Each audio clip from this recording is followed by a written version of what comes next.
همدا پرون د افغانستان کرکټ ملي لوبډلې په نړیوال شل اوریز جام کې د سکاټلند کرکټ ملي لوبډلې ته په 130 منډو ماتې ورکړه. په دومره ډیرو منډو د لوبې ګټل تر ډیره د خلکو په یاد کې پاتې کیږي. سکاټلند هغه لوبډله وه چې په ورلډ کپ کې د ټول لوبې خپلې ګټلې وې او افغانستان ورته ماته ورکړله او دا بریا د ټولو افغانانو ته مبارک وي. د امکاناتو نشتون کمزوري اقتصاد سره له جنګ ځپلي افغانستان نه د کرکټ ملي لوبډلې د نړۍ په اتو غوړو لوبډلو کې د افغانستان لوبېدل نړیوال حق حیران کړي. دا مزل آسان مزل نه و او لا هم نه دی. لکه نه چې طالبان په افغانستان باندې واکمن شوي دي په ډیرو برخو کې نوې ننګونې رامنځته شوي دي. طالبان د لوبو او تفریح لپاره ځانګړی دریځ لري.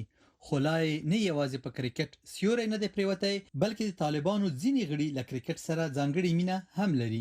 خو د ما خو له وړکتوب نه کرکټ سره شوق ده خو خاص د اسلام او د قرآن په خاطر موږ جنګېدلو نو کرکټ ته پام نه اوس خو الحمدلله فتح وسوه او وطن کې صلح راغله او بس کرکټ سره ډېر شوق.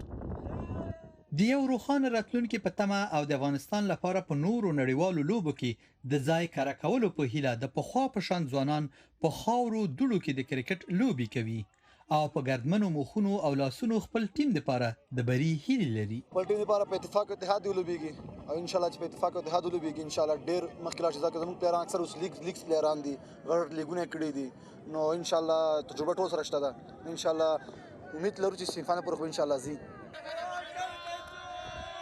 د افغانستان کرکټ ملي لوبډلې په خپل لومړی بریا سره غمځپلو افغانانو ته یو خوله خندا وبخله خو دا سفر لا ختم نه دی. د جمعې په ورځ چې د لړم اومه کېږي له پاکستان سره لوبه لري او بیا به هند، نیمیبیا او نیوزیلند سره د لوبو ډګر ته کوزیږي. احسان الله ریوزی، اتصال، واشنگټن.